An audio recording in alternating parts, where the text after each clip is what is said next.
ونعوذ بالله من شرور أنفسنا ومن سيئات أعمالنا من يهده الله فلا مضل له ومن يضلله فلا هادي له وأشهد أن لا إله إلا الله وحده لا شريك له وأشهد أن محمدا عبده ورسوله أما بعد فإن خير الحديث كتاب الله وخير الهدي هدي محمد صلى الله عليه وسلم وشر الأمور محدثاتها وكل محدثة بدعة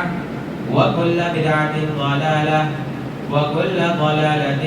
في النار. فقد قال الله سبحانه وتعالى في كلامه المجيد: أعوذ بالله السميع العليم من الشيطان الرجيم من همزه ونفخه ونفثه. بسم الله الرحمن الرحيم. يا أيها الذين آمنوا اتقوا الله حق تقاته ولا تموتن إلا وأنتم مسلمون. يا أيها الناس اتقوا ربكم الذي خلقكم من نفس واحدة وخلق منها زوجها وبث منهما رجالا كثيرا ونساء واتقوا الله الذي تساءلون به والأرحام إن الله كان عليكم رقيبا. يا أيها الذين آمنوا اتقوا الله وقولوا قولا سديدا يصلح لكم أعمالكم ويغفر لكم ذنوبكم ومن يطع الله ورسوله فقد فاز فوزا عظيما. وقال تعالى في موضع آخر: ولا تستوي الحسنة ولا السيئة ادفع بالتي هي أحسن فإذا الذي بينك وبينه عداوة كأنه ولي حميم. وما يلقاها إلا الذين صبروا وما يلقاها إلا ذو حظ عظيم. وإما ينزغنك من الشيطان نزغ فاستعذ بالله إنه هو السميع العليم. عن أبي ذر رضي الله تعالى عنه أن ناسا من أصحاب النبي صلى الله عليه وسلم قالوا: يا رسول الله صلى الله عليه وسلم ذهب أهل الدثور بالأجور يصلون كما نصلي ويصومون كما نصوم ويتصدقون بفضول أموالهم. قال: أوليس قد جعل الله لكم ما تصدقون؟ إن بكل تسبيحة صدقة وكل تكبيرة صدقة وكل تحميدة صدقة وكل تهليلة صدقة وأمر بالمعروف صدقة ونهي عن منكر صدقة إلى آخر الحديث أو كما قال عليه الصلاة والسلام. رب اشرح لي صدري ويسر لي أمري واحلل عقدة من لساني يفقه قولي. ربي زدني علما نافعا ربي زدني علما نافعا ربي زدني علما نافعا. تمام قسم کی تعریف و توصیف، بڑائی اور بزرگی، حمد و کبریائی اللہ وحدہ لا شریک، خالق کائنات، مالک ارض و سما کے لیے ہے. بعدہ بے شمار درود و سلام نازل ہو تمام انبیاء کرام پر، بالخصوص ہم سب کے آخری نبی جناب محمد رسول اللہ صلی اللہ علیہ وسلم پر، جنہیں مذہب اسلام کی تعلیمات دے کر اللہ رب العالمین نے ہمارے درمیان مبعوث فرمایا. اللهم صل على محمد وعلى آل محمد كما صليت على إبراهيم وعلى آل إبراهيم إنك حميد مجيد.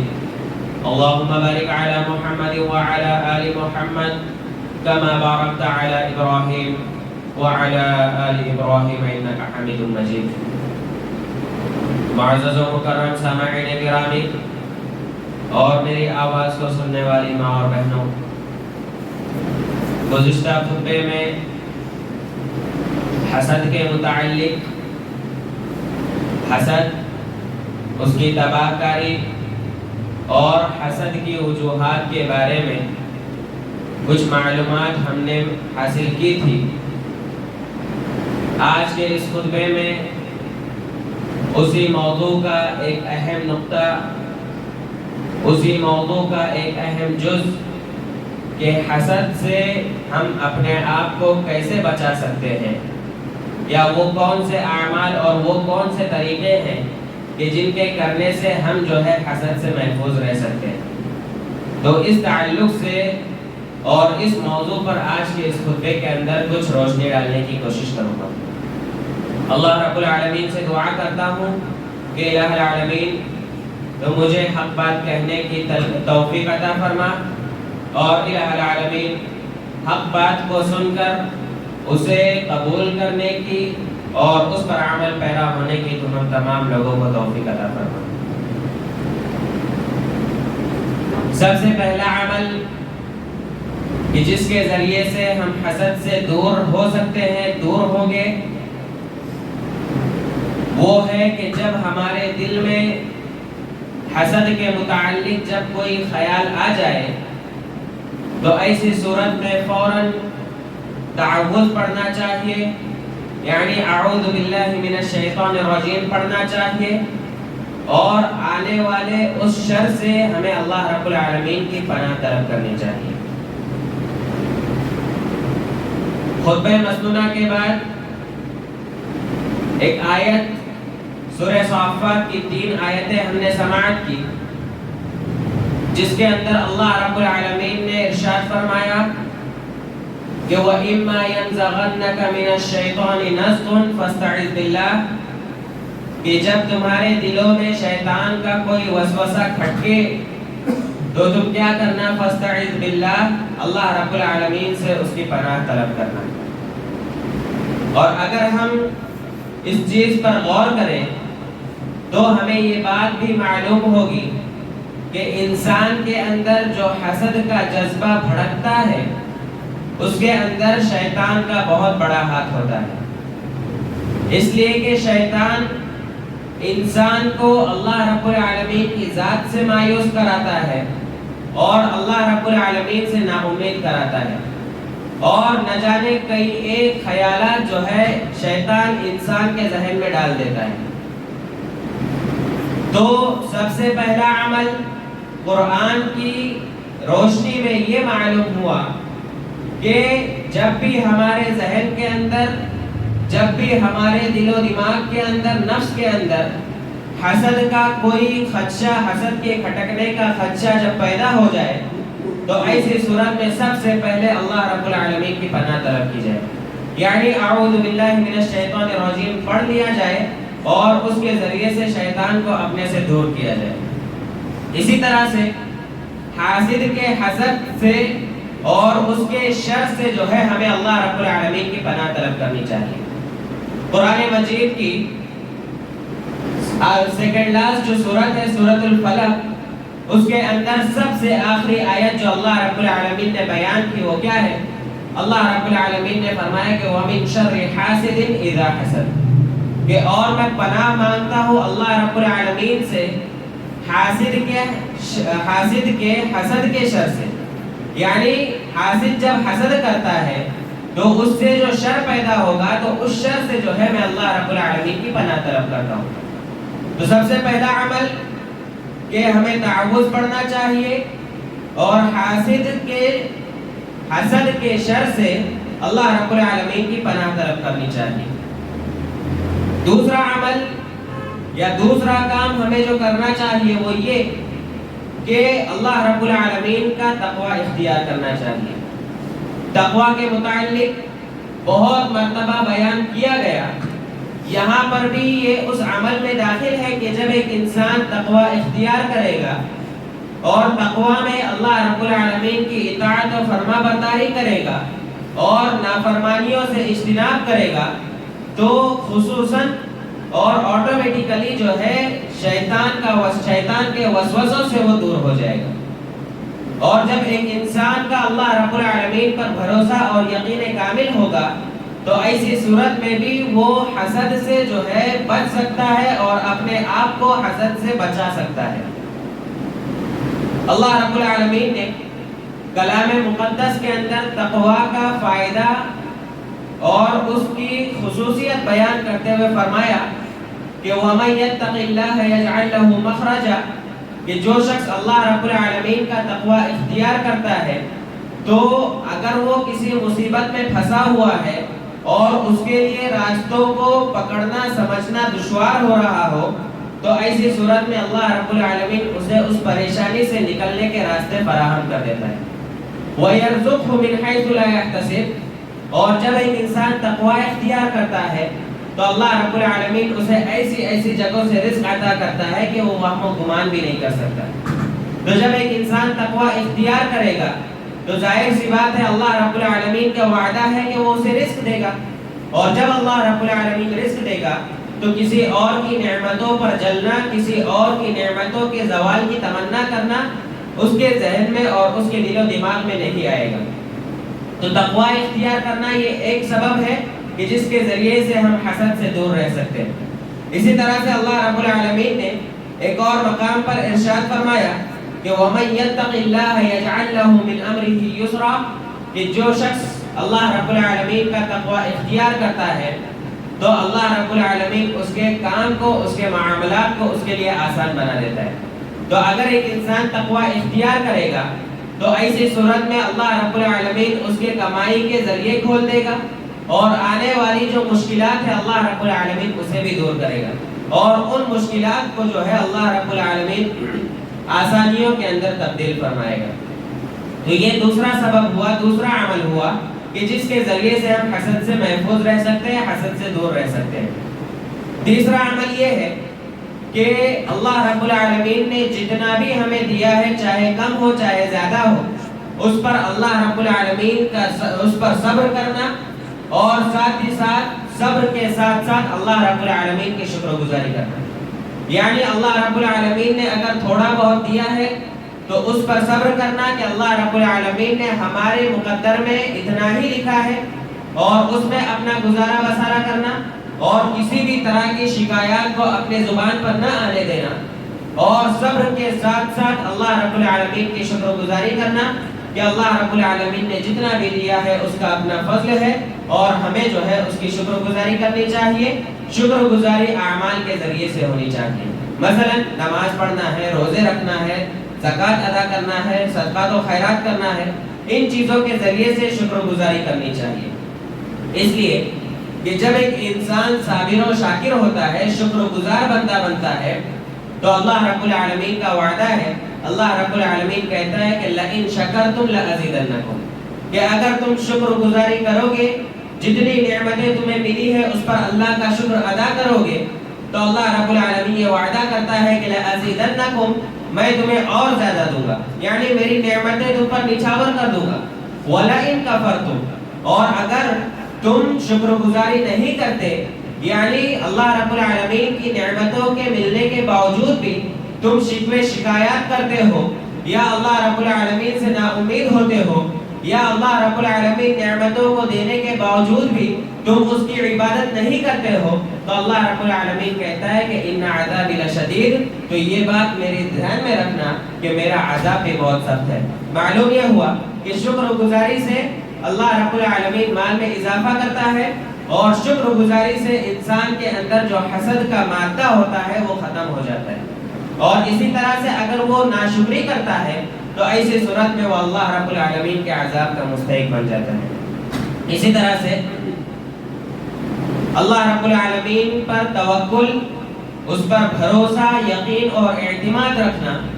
یہ بھی ایک ایسا عمل ہے کہ جس کے ذریعے سے اللہ رب العالمین ہمیں حسد کی بیماری سے محفوظ رکھتا ہے۔ اللہ رب العالمین نے قرآن مجید کے اندر ارشاد فرمایا کہ وَمَن يَتَوَكَّلْ عَلَى اللَّهِ فَهُوَ حَسْبُهُ، کہ جو شخص اللہ رب العالمین پر بھروسہ رکھے گا، جو شخص اللہ رب العالمین العالمین پر یقین اور اعتماد رکھے گا تو فَهُوَ حَسْبُهُ، اللہ رب العالمین اس کے لیے کافی ہو جائے گا. یعنی اللہ رب العالمین اس کی نصرت و مدد کرے گا اور اللہ رب العالمین اپنے اس بندے کو جو ہے ضائع نہیں کرے گا. تو معلوم یہ ہوا کہ اللہ رب العالمین کی ذات پر بھروسہ اور یقین کامل ہونا چاہیے، اور جب ہمارا بھروسہ اللہ رب العالمین کی ذات پر ہو جائے گا تو ایسی صورت میں اللہ رب العالمین ہمارے لیے کافی ہو جائے گا اور ہمارے دلوں سے حسد کا جو مادہ ہے وہ ختم ہو جائے گا اور حسد کی بیماری جو ہے ہم سے دور ہو جائے گی. اسی طرح سے کثرت سے توبہ استغفار کرنا یہ بھی ایک ایسا عمل ہے کہ جس کے ذریعے سے انسان برائیوں سے دور ہوتا ہے اور جس کے ذریعے سے اللہ رب العالمین انسان پر اپنی بہت ساری نعمتیں نچھاور کرتا ہے. سورہ نوح کے اندر اللہ رب العالمین نے ارشاد فرمایا کہ فَقُلْتُ اسْتَغْفِرُوا رَبَّكُمْ إِنَّهُ كَانَ غَفَّارًا. حضرت نوح علیہ السلام اور ان کی قوم کا تذکرہ کرتے ہوئے اور ان کے ایک مختصر سے مکالمے کو بیان کرتے ہوئے اللہ رب العالمین فرماتا ہے کہ نوح علیہ السلام نے اپنی قوم سے کہا فَقُلْتُ اسْتَغْفِرُوا رَبَّكُمْ، کہ اپنے رب سے تم زیادہ سے زیادہ استغفار کرو، اپنے گناہوں کی معافی مانگا کرو اور اپنے گناہوں سے توبہ کیا کرو. إِنَّهُ كَانَ غَفَّارًا، اس لیے کہ بے شک اللہ رب العالمین جو ہے یہ گناہوں کو بخشنے والا ہے. یرسل السماء علیکم مدرارا، اور جب اللہ رب العالمین تمہارے گناہوں کو بخش دے گا، جب تم توبہ استغفار کرنے لگ جاؤ گے تو اس کا فائدہ کیا ہوگا کہ یرسل السماء علیکم مدرارا، کہ اللہ رب العالمین آسمان سے تم پر بارش کو نازل کرے گا، یعنی آسمان سے پانی کو تمہارے اوپر نازل کرے گا، جو کہ اللہ رب العالمین کی ایک بہت بڑی نعمت ہے. وَيُمْدِدْكُمْ بِأَمْوَالٍ وَبَنِينَ، اور ساتھ ہی ساتھ اللہ رب العالمین تمہارے مالوں میں اور تمہاری اولاد میں اضافہ کرے گا. معلوم یہ ہوا کہ استغفار کرنا، توبہ کرنا یہ ایک سبب ہے کہ جس کے ذریعے سے ہمارے مال کے اندر، ہماری اولاد کے اندر اور اللہ رب العالمین کی زیادہ سے زیادہ نعمتیں حاصل کرنے کا ایک موقع ہوتا ہے. اور جب ہم زیادہ سے زیادہ توبہ استغفار کریں گے تو ایسی صورت میں اللہ رب العالمین جو ہے ہمیں اور زیادہ عطا کرتا جائے گا. حضرت نوح علیہ السلام اپنی قوم سے کہہ رہے ہیں کہ تم توبہ استغفار کرو، اس کا فائدہ یہ ہوگا کہ وَيُمْدِدْكُمْ بِأَمْوَالٍ وَبَنِينَ وَيَجْعَلْ لَكُمْ جَنَّاتٍ وَيَجْعَلْ لَكُمْ أَنْهَارًا، اور ساتھ ہی ساتھ اللہ رب العالمین تمہارے لیے جنتوں کو تیار کرے گا، تمہارے لیے جنتوں کو بنائے گا اور تمہارے لیے نہروں کو جاری کرے گا. تو یہ فائدہ ہے توبہ استغفار کا کہ جب ہم توبہ استغفار کریں گے تو اللہ رب العالمین کی نعمتیں ملے گی. نعمت بارش کی صورت میں ہے، نعمت جنت کی صورت میں ہے، نعمت نہروں کی صورت میں ہے، اور اسی طرح سے نعمت جو ہے مال کی صورت میں ہے کہ اللہ رب العالمین تمہارے مال میں اضافہ کرے گا. نعمت جو ہے اولاد کی صورت میں ہے کہ اللہ رب العالمین تمہیں زیادہ سے زیادہ اولاد دے گا. تو یہ جو ہے توبہ استغفار کے فوائد ہیں جو اللہ رب العالمین نے قرآن مجید کے اندر بیان فرمایا. تو توبہ استغفار کے ذریعے سے جب مال کے اندر اضافہ ہوگا، مال بڑھ جائے گا، تو ظاہر سی بات ہے کہ حسد کا جو مادہ ہمارے اندر ہوگا وہ جو ہے ختم ہو جائے گا اور حسد کی بیماری سے ہم محفوظ ہو جائیں گے. اسی طرح سے حسد کی بیماری سے بچنے کے لیے ایک عمل یہ بھی ہے کہ صدقات و خیرات کرنا اور احسان کرنا، یعنی اچھائی کے ساتھ پیش آنا اور زیادہ سے زیادہ صدقات و خیرات کرنا. یہ ایسا عمل ہے کہ جس کے ذریعے سے بھی انسان جو ہے اپنے آپ کو حسد کی بیماری سے دور رکھ سکتا ہے. اللہ رب العالمین نے قرآن مجید کے اندر ارشاد فرمایا کہ وَلَا تَسْتَوِي الْحَسَنَةُ وَلَا السَّيِّئَةُ، نیکی اور برائی دونوں برابر نہیں ہو سکتے، یعنی جو نیکی ہے وہ برائی نہیں بن سکتی اور جو برائی ہے وہ نیکی نہیں بن سکتی. یعنی ایک انسان اگر نماز پڑھتا ہے تو گویا کہ وہ نیک کام کر رہا ہے، نیکی کر رہا ہے. وہی اگر وہ نماز چھوڑ رہا ہے تو وہ نیکی کا کام نہیں کر رہا ہے بلکہ وہ برائی کا کام کر رہا ہے. تو ایسی صورت میں نیکی اور برائی جو ہے برابر نہیں ہو سکتی. نماز پڑھنے والا اور نہ پڑھنے والا کیا یہ دونوں برابر ہو سکتے ہیں؟ نہیں ہو سکتے. بالکل اسی طرح سے نیکی بھی اور برائی دونوں برابر نہیں ہو سکتے. یہ اللہ رب العالمین خود کہتا ہے لا تستوی الحسنۃ ولا السیئۃ ادفع بالتی ہی احسن. اور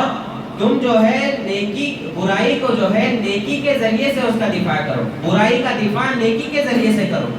فَإِذَا الَّذِي بَيْنَكَ وَبَيْنَهُ عَدَاوَةٌ كَأَنَّهُ وَلِيٌّ حَمِيمٌ، اور اگر تمہارے اور تمہارے بھائی کے درمیان کسی بھی طرح کی کوئی دشمنی ہے، یعنی وہ اگر تمہارے ساتھ برائی کا معاملہ کر رہا ہے تم اس کے ساتھ اچھائی کا معاملہ کرو، اگر تمہاری نعمتوں پر کوئی حسد کر رہا ہے، اس کے زوال کی تمنا کر رہا ہے، تو اس کے ساتھ تم اچھائی سے پیش آؤ، اور اچھائی سے پیش آؤ گے تو اس کا فائدہ کیا ہوگا؟ اللہ رب العالمین کہتا ہے کہ فَإِذَا الَّذِي بَيْنَكَ وَبَيْنَهُ عَدَاوَةٌ، کہ اگر تمہارے درمیان اور اس کے درمیان کوئی دشمنی، بغض، کینہ، کپٹ ہوگا تو كَأَنَّهُ وَلِيٌّ حَمِيمٌ، تو تمہارے اس عمل کی وجہ سے، یعنی برائی کا دفاع نیکی سے کرنے کی وجہ سے، تم جو ہے آپس میں ایک دوسرے کے جگری یار اور جگری دوست بن جاؤ گے۔ یعنی اگر ہمارے ساتھ کوئی برا کر رہا ہے تو اس کے نتیجے میں اور اسے مزہ چکھانے کے چکر میں ہم اس کے ساتھ برا نہ کر بیٹھے، بلکہ اگر وہ ہمارے ساتھ برائی کا معاملہ کر رہا ہے تو ہم اس کے ساتھ احسان کا معاملہ کریں، ہم اس کے ساتھ اچھائی کا معاملہ کریں۔ اس کا فائدہ یہ ہوگا کہ اللہ رب العالمین کہتا ہے کہ دونوں کی دشمنی ختم ہو جائے گی، دشمنی ختم تو ہوگی اور آپس میں تم لوگ ایک دوسرے کے جگری دوست بن جاؤ گے۔ وَمَا يُلَقَّاهَا إِلَّا الَّذِينَ صَبَرُوا، اللہ رب العالمین کہتا ہے کہ یہ عمل کرنا، یعنی برائی کا دفاع نیکی سے کرنا، یہ صرف وہی لوگ کر سکتے ہیں جن کے اندر صبر کا مادہ اچھی طرح سے بھرا ہوا۔ وَمَا يُلَقَّاهَا إِلَّا الَّذِينَ صَبَرُوا وَمَا يُلَقَّاهَا إِلَّا ذُو حَظٍّ عَظِيمٍ، اور یہ ایسا کام صرف وہی لوگ کر سکتے ہیں کہ جن کا ایک بہت بڑا حصہ ہے۔ مفسرین ذو حظٍ عظیم کا معنی بیان کرتے ہوئے کہتے ہیں کہ اس سے مراد جنت ہے، یعنی جن لوگوں کے حق میں اللہ رب العالمین نے جنت لکھ دی ہے، اور جو لوگ جنتی ہو گئے وہ لوگ ایسا کام کریں گے کہ برائی کو نیکی کے ذریعے سے اس کا دفاع کریں گے۔ تو معلوم کیا ہوا کہ برائی کے چاہنے والے سے نیکی اور برائی برابر نہیں ہو سکتی، اور اگر کوئی برائی کا معاملہ کرتا ہے تو اس کے ساتھ ہم نیکی کا معاملہ کریں۔ تو یہ چیز جو ہے ایسی ہے کہ جس کے ذریعے سے حسد، بغض، کینہ، کپٹ ختم ہو جائے گا، ہمارے دل آپس میں ایک دوسرے کے لیے صاف ہو جائیں گے، اور پھر جو ہے ہم آپس میں ایک دوسرے کے دوست بن جائیں گے اور جگری دوست بن جائیں گے۔ اسی طرح سے حضرت ابو ذر رضی اللہ تعالیٰ عنہ کی ایک روایت ہم نے سماعت کی خطبہ حاجہ کے بعد جو پڑھی گئی، اس حدیث کے اندر بھی آپ صلی اللہ علیہ وسلم نے اس چیز کا تذکرہ فرمایا۔ حضرت ابو ذر رضی اللہ تعالیٰ عنہ بیان فرماتے ہیں کہ آپ صلی اللہ علیہ وسلم کے صحابہ میں سے کچھ صحابہ آپ صلی اللہ علیہ وسلم کی خدمت میں حاضر ہوئے۔ آپ صلی اللہ علیہ وسلم کی خدمت میں حاضر ہو کر انہوں نے آپ صلی اللہ علیہ وسلم سے کہا کہ اللہ کے رسول صلی اللہ علیہ وسلم، ذهب اہل الدثور بالاجور، کہ جو مال و ثروت کے اعتبار سے زیادہ ہیں، جنہیں اللہ رب العالمین نے زیادہ مال و دولت دی ہے، وہ اجر میں جو ہے ہم سے آگے نکل گئے، یعنی ہمارے پاس کم ہے، ہم جو ہے اتنا خرچہ، اتنا صدقات و خیرات ہم نہیں کر پا رہے جتنا وہ لوگ کر رہے ہیں، جتنا اللہ رب العالمین نے ان کو مال و دولت دی ہے۔ یصلون کما نصلی، وہ ہم جیسے نماز پڑھتے ہیں وہ بھی ویسی نماز پڑھتے ہیں۔ ویصومون کما نصوم، ساتھ میں وہ بھی روزے رکھتے ہیں، ہم بھی روزے رکھتے ہیں۔ ویتصدقون بفضول اموالہم، اور ساتھ ہی ساتھ وہ اپنے جو بچے کچھ مال ہے جو اللہ رب العالمین نے انہیں دیا ہے اس میں سے وہ صدقات و خیرات کرتے ہیں۔ تو بیان کرنے کا مقصد یہ صحابہ یہ جو ہے آپ صلی اللہ علیہ وسلم سے کہہ رہے ہیں کہ جنہیں اللہ رب العالمین نے مال و دولت عطا کی ہے، وہ اللہ رب العالمین کے پاس صدقات و خیرات کر کے اپنے اجر کو بڑھا رہے، جبکہ ہمارے پاس مال و دولت نہیں ہے، ہم اپنے اجر کو کیسے بڑھائیں؟ تو آپ صلی اللہ علیہ وسلم کہتے ہیں کہ قال اولیس قد جعل اللہ لکم ما تصدقون، کیا اللہ رب العالمین نے تمہیں ایسے راستے عطا نہیں کیے کہ جس کے ذریعے سے تم جو ہے صدقہ کر سکو؟ گرچہ تمہارے پاس مال نہیں ہے لیکن اللہ رب العالمین نے دوسرے راستے تمہارے لیے ہموار کیے ہیں کہ جس کے ذریعے سے تم صدقہ، جس کے ذریعے سے جو ہے تمہیں صدقے کا ثواب ملے گا اور تم بھی ان کے اجر کی برابری کر پاؤ گے۔ تو آپ صلی اللہ علیہ وسلم نے فرمایا کہ ان بکل تسبیحۃ صدقہ، کہ بے شک ہر تسبیح یعنی سبحان اللہ کہنا جو ہے صدقہ ہے، وکل تکبیرۃ صدقہ، اللہ اکبر کہنا صدقہ ہے، وکل تحمیدۃ صدقہ، اسی طرح سے الحمدللہ کہنا بھی صدقہ ہے، وکل تہلیلۃ صدقہ، اور اسی طرح سے وامر بالمعروف صدقہ، نیکی کا حکم دینا بھی صدقہ ہے، وَنَهْيٌ عَنْ مُنْكَرٍ صَدَقَةٌ، اور اسی طرح سے کسی برائی سے کسی کو روکنا یہ بھی جو ہے صدقہ ہے. تو یہ راستے اللہ رب العالمین نے تمہارے لیے ہموار کیے ہیں. گرچہ اللہ رب العالمین نے تمہیں مال و دولت عطا نہیں کی، زیادہ مال و دولت کہ تم پیسوں کے ذریعے سے اللہ رب العالمین کے راستے میں خرچ کرو، لیکن یہ جو اللہ رب العالمین نے دوسرا راستہ تمہارے لیے ہموار کیا ہے کہ تم اپنی زبانوں کو اللہ رب العالمین کے ذکر سے تر رکھو. تمہیں بھی ثواب بالکل اسی طرح ملے گا جس طرح ان لوگوں کو مل رہا ہے. تمہیں بھی صدقے کا ثواب ملے گا جس طرح سے وہ مال کے ذریعے سے صدقہ کر کے ثواب کما رہے ہیں. تو بیان کرنے کا مقصد یہ ہے کہ جب ایک انسان زیادہ سے زیادہ صدقات و خیرات کرے گا تو ایسی صورت میں اس کے دل و دماغ کے اندر جو ہے حسد کا جذبہ نہیں ابھرے گا، اور انسان جو ہے اپنے آپ کو حسد کی بیماری سے دور رکھ سکتا ہے. اسی طرح سے سلام کرنا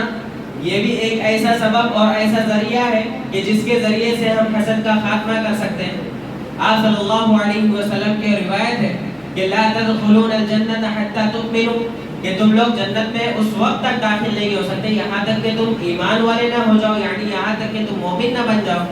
ولا تؤمنوا حتی تحابوا، اور تم مومن اس وقت تک نہیں ہو سکتے جب تک تم اپنے بھائیوں سے محبت نہ کرنے لگ جاؤ. اولا ادلکم علی شیء اذا فعلتموه تحاببتم، کیا میں تمہیں ایک ایسی چیز کی طرف رہنمائی نہ کروں کہ اگر تم اس چیز کو کرو گے تو آپس میں تم ایک دوسرے سے محبت کرنے لگ جاؤ گے. افشوا السلام بینکم، آپ صلی اللہ علیہ وسلم کہتے ہیں کہ اپنے درمیان سلام کو عام کرو. تو معلوم یہ ہوا کہ جب ہم سلام اپنے ملنے والے بھائیوں کو سلام کریں گے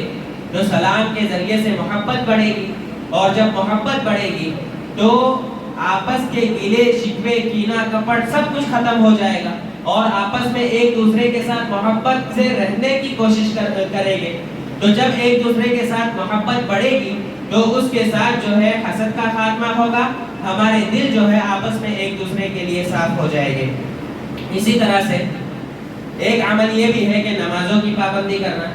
اس لیے کہ اللہ رب العالمین نے قرآن مجید کے اندر ارشاد فرمایا کہ ان الصلاۃ تنہی عن الفحشاء والمنکر،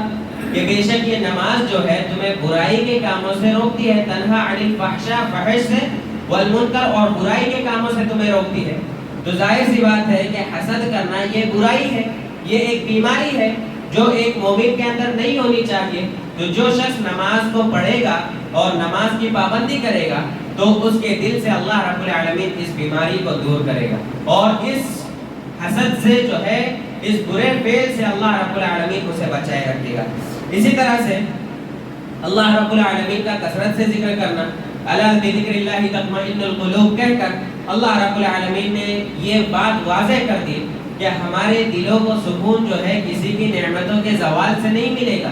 اور کسی کے برا چاہنے سے نہیں ملے گا، بلکہ ہمارے دلوں کو سکون ملے گا تو صرف اور صرف اللہ رب العالمین کے ذکر سے ملے گا. لہذا ہمیں جو ہے اللہ رب العالمین کا کثرت سے ذکر کرنا چاہیے. اسی طرح سے اللہ رب العالمین کی تقسیم پر ہمیں رضامند ہونا چاہیے کہ جتنا بھی اللہ رب العالمین نے ہمیں دیا ہے یہ اللہ رب العالمین کی تقسیم ہے، اور اللہ رب العالمین اپنے تقسیم میں جو ہے کبھی بھی غلط نہیں کر سکتا. اللہ رب العالمین ناانصافی نہیں کر سکتا، اس لیے کہ اللہ رب العالمین انصاف کرنے والا ہے اور انصاف کو پسند کرنے والا ہے. اسی طرح سے ایک دوسرے کو ہدیے تحفے دینا، اس کے ذریعے سے بھی آپس میں محبت بڑھتی ہے. محبت بڑھ جائے گی تو یہاں پر جو ہے گلے شکوے کینہ کپٹ جو ہے ختم ہو جائے گا. اسی طرح سے ایک دوسرے کے حقوق کا خیال رکھنا اور آخرت کا خوف جو ہے ہمارے دلوں کے اندر ہونا چاہیے. یہ کچھ اعمال تھے کہ جس کے ذریعے سے ہم اپنے دل و دماغ سے حسد کی بیماری کو دور کر سکتے ہیں. آخر میں اللہ رب العالمین سے دعا کرتے ہیں کہ الہ العالمین ہم تمام لوگوں کو کہنے سننے سے زیادہ اس پر عمل کی توفیق عطا فرما. الہ العالمین تو حق بات کہنے، حق بات سننے اور کما حق و عمل پیرا ہونے کی توفیق عطا فرما. الہ العالمین تو حسد جیسی قبیح بیماری کو ہمارے دل و دماغ سے دور فرما اور ہمیں حسد جیسی قبیح بیماری سے ہماری تو حفاظت فرما. الہ العالمین ہمیں جو ہے آپس میں ایک دوسرے کے ساتھ اتحاد و اتفاق سے اور محبت سے رہنے کی توفیق عطا فرما. الہ العالمین ہم میں جو بیمار ہے تو انہیں شفا کاملہ عاجلہ نافعہ عطا فرما. جو بے روزگار ہے تو انہیں روزگار کی فراہمی فرما. اور الہ العالمین جو مقروض ہے قرض کے بوجھ تلے دبے ہوئے ہیں، الہ العالمین تو ان کے قرض کی ادائیگی کی سبیل پیدا فرما. آمین. تقبل یا رب العالمین وتب علینا انک انت التواب الرحیم. بارک اللہ لنا ولکم فی القرآن الکریم ونفعنی وإیاکم بالآیات والذکر الحکیم.